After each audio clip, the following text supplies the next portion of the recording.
And it really is that simple, guys. You just go up an elevator, kill the snipers that are always at the top of the tall buildings, parachute down, and just repeat that over again. And that's essentially how you play Siege of Shanghai. That is basically, mostly on Conquest. That's what I basically do all the time.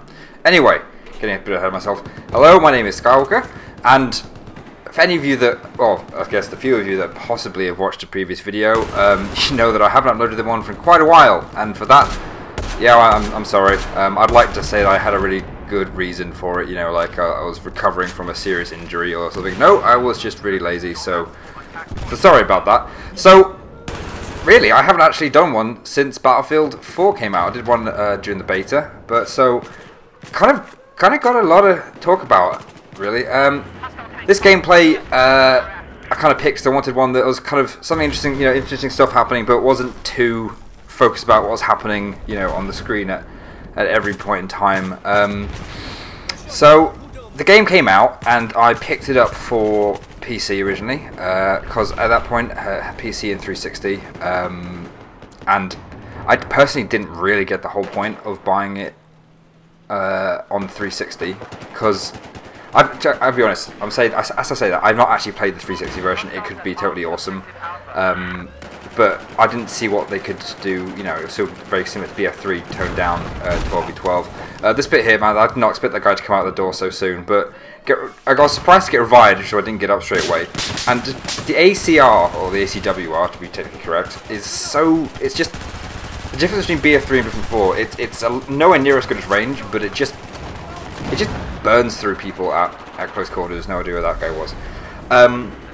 So yeah, I've not played the 360 version, but you know, as I have a PC, you know, more than capable of running it, I picked it up for that, and I've played it quite a lot.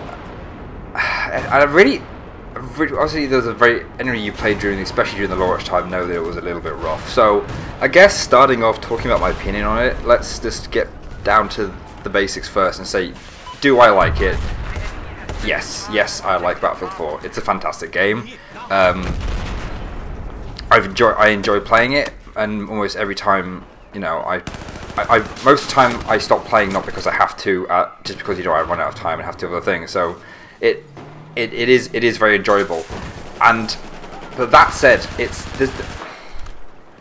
personally, I don't think there's anything fundamentally broken with the game. It's just lots of little things that I guess for me personally kind of hamper, kind of get around ruin the experience. Okay, let's just talk about one of the things right here.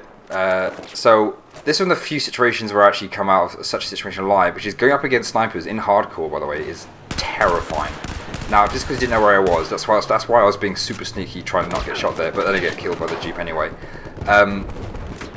Actually, see, I still pretty much play hardcore. Still playing a lot normal on PC, but play a lot of hardcore. There's quite a few differences between BF3 and BF4 hardcore wise. If you're looking at me and going, why the hell were you not hitting any of those guys? They took the hit markers out for hardcore. That is not me just being ridiculous. That is not me being ridiculous at all. Anyway, so I got those guys, just so you know what's happening. Skip forward, you know, had some more fun in the lift. Witnessed possibly the apocalypse. That was really weird, and then got sniped in the face, and then onto some tank fun. Anyway, so I don't think there's anything fundamentally broken with the game. I know some people have horrible, on PC for example, have horrible frame rates, frame rate drops and stuff like that. Personally, I've not had that problem. I actually ran it on a Mac Pro, with a AMD 7850, and I ran it between, not an ultra, but on high, between 50 and 65 frames per second, so I've had no problem with that. Yeah, in the first 2 weeks of launch, you know, there were horrendous crashes and stuff like that all the time, but it's for me it's pretty playable. Xbox One, there's been actually, yeah, I should probably mention that. So I picked up an Xbox One like Christmas Eve, and I love it. Absolutely love it. Love the console. I'd love to talk about that at some point, but I'm just going to see how much I can get through. My intention with this video was, oh yeah, just talk about Battlefield 4, you know, some of my views, but there's no way I can pretty much cover everything, because there's way too much to talk about, and I keep jumping all over the place, because there's just a lot of thoughts, a lot of information going around. But yeah, so an Xbox One, it plays beautifully. If anyone always thinking, oh, you know, is Xbox One versus PC and stuff like that, I can't speak for the PS4, so I'm just going to lump it together with the Xbox One, even though I know it technically outputs at a slightly higher resolution.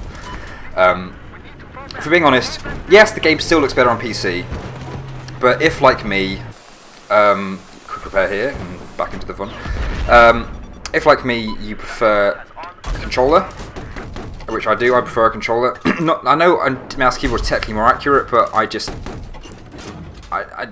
better with a controller, better against people with controllers with a controller, if that makes any sense whatsoever.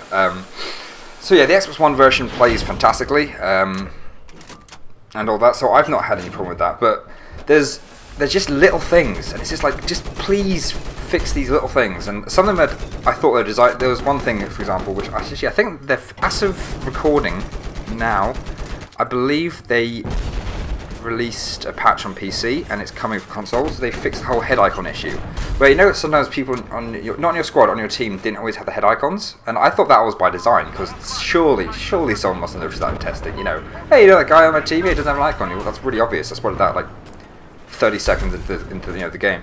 But the problem with hardcore is that you end up shooting your teammates all the time, and sometimes when you point, you know, directly at them, it would appear, but obviously you tend to track, you know, shoot ahead, so it resulted in a lot of team killing. Even sometimes when you did point it directly at them, it just didn't, you know, it was just crazy.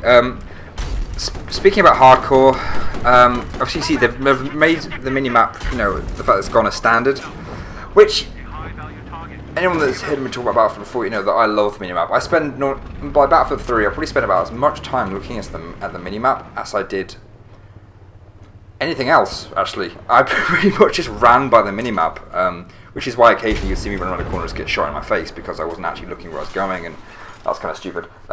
This MVP guy, I guess he must have been doing really well because he's MVP, but normally when there's a tank chipping away at your cover, you generally tend to run away, but he had other ideas. I thought I'd just wait for him to get it right into line. There we go, got him. Extra some points there. I don't even remember what I was saying. Probably something about hardcore minimap. There we go.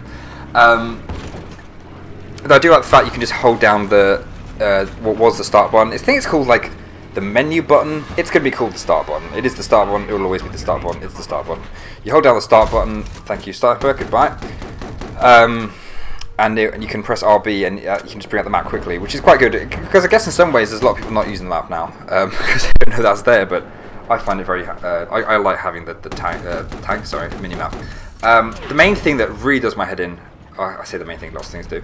The fact that trip mines, like claymores and mines, can now be triggered by your own team.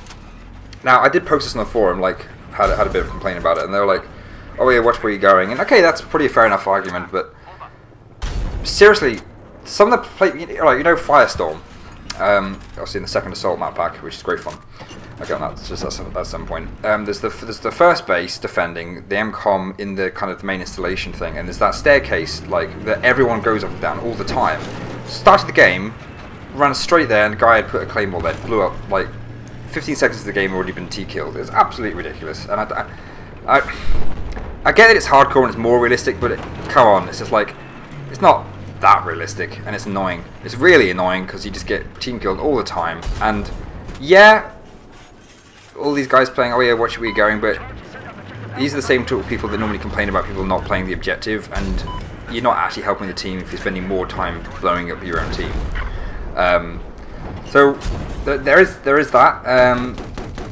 So with the thing like the head icons thing, you know, they're fixing that. So I'm glad they are fixing things.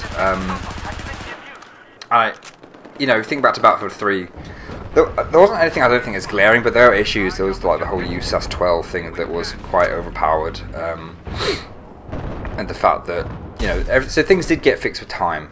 So I fully believe that there will be a lot of things that will get addressed. I'd like, with the mini map, I guess I'd like them to put it back in,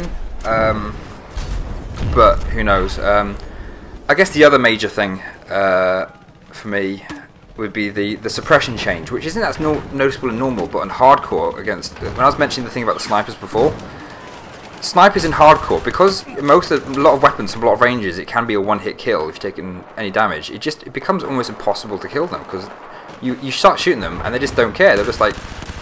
Anyway, I'll get into that probably in another video, because we're coming to the end here. This bit, I just want to highlight this bit. This bit I did not get, and I've slowed this down. So I get the 3 guys.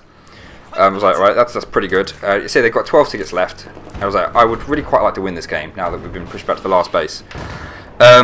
So the army, I was like, okay, well, we need to probably get that disarmed. And, right, see that guy up there? That's the guy that will stop it being disarmed. I'll slow it down. Didn't start off accurate, but that was a lot of shots on target. A lot of shots on target. And hardcore, people go down dead easily. Start to shoot him again, and he just turns around and shoots me straight away. And it's like... Now, I have heard a lot of people complain about like the hit detection and stuff like that, but that's, I guess, the first time that I'd come across it being that terrible. So that was quite annoying and lost the game. But hey, you know, whatever. You try. I think it did pretty well. I say it's been a bit weird adjusting because I've been playing Battlefield 3 to Battlefield 4 and then PC to Xbox and flipping around a bit. So I've been doing alright. It's just not as elegant. So I apologise. The footage hasn't been as elegantly played as past attempts. So anyway, I'd like to thank you for watching. I'd like to, hopefully I'll have another video out not too soon, far away, and go into a bit more detail. This has been really touching the subjects really quickly, so I apologise about that. But thank you for watching. See you next time. Goodbye. Take us out.